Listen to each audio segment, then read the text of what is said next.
Au-delà des cotes, ça fait quand même 29 ans que j'ai fondé Dollars en TI et on a de la misère à placer 20% de femmes.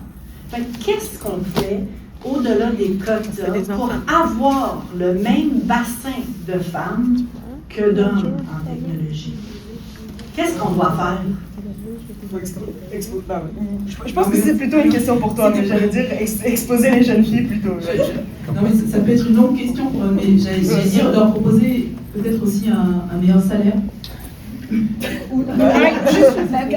Ou le même, déjà le même, ce serait bien.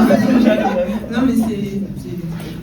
Ouais. Non, mais ça, moi, j'allais dire, je pense que pour augmenter le bassin de talent, en fait, il faut qu'on soit capable d'attirer plus de jeunes filles, de jeunes femmes qui commencent l'université dans des domaines technologiques. Parce qu'aujourd'hui, même si ça s'améliore, si on regarde par exemple les statistiques de Polytechnique en termes de proportion hommes-femmes, de personnes qui graduent dans ce genre d'école, dans des domaines qui sont typiquement masculins, ça reste encore largement en faveur des hommes. Je pense qu'on est à 70% d'hommes, 30% de femmes aujourd'hui. Et donc c'est difficile de se dire que si on a cette proportion au niveau des études, c'est difficile de se dire qu'elle va s'inverser ou même s'égaliser.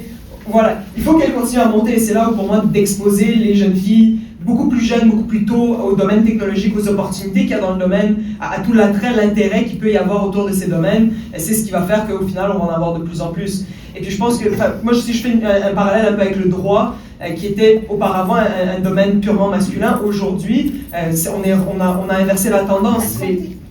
La santé aussi, par exemple, c'est des domaines qui, auparavant, étaient purement masculins, où aujourd'hui, la tendance est inversée. En droit, je ne connais pas les statistiques dans la santé, mais en droit, on a 60% de femmes qui sont maintenant diplômées pour 40% d'hommes. Et donc, on le voit sur le marché du travail, en fait, il y a de plus en plus d'avocats de femmes. Pas de dire qu'il y en a moins hommes, mais c'est qu'on voit cette proportion qui s'égalise un peu plus. Et je pense que les technologies, ça va prendre encore un peu de temps, mais dans la même veine. C'est de se dire, plus on est exposé, plus on le voit comme on est capable, on est bon, on est fort, c'est pas un milieu d'hommes, et il est ouvert aux femmes aussi, et aux filles, pour le coup.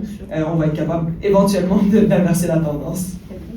Je vais répondre parce que ma première réponse c'était un petit peu, c'était pas sérieux, mais je vais répondre sérieusement parce que ça m'a fait penser, avant la Covid, on organisait des événements, puis dans ce qu'il y a un peu écosystème start-up et tout à Montréal, et on se rendait compte que très peu de femmes venaient. Puis il y a des femmes qui ont posé les questions. Pourquoi vous venez moins? C'était quoi l'enjeu? C'était quoi la contrainte que tu as vue ce soir?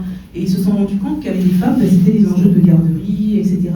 Et donc, il y a eu un organisme, j'ai vraiment oublié le nom, et qui avait fait quelque chose de formidable, c'est qu'il y avait une éducatrice qui venait et qui pouvait garder 5 à 6 enfants dans une salle quand il y avait des événements.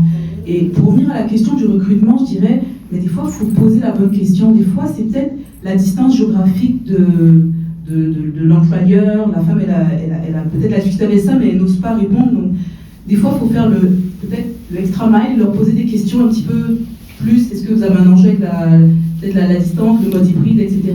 C'est ça, des fois, c'est poser un peu plus de questions. C'est pas facile, mais des fois, il faut aller capter vraiment c'est quoi l'enjeu, qu'est-ce qui les empêche de postuler à des postes équivalents, poser les bonnes questions. François, l'année prochaine, on va mettre une halte garderie pour avoir plus de femmes.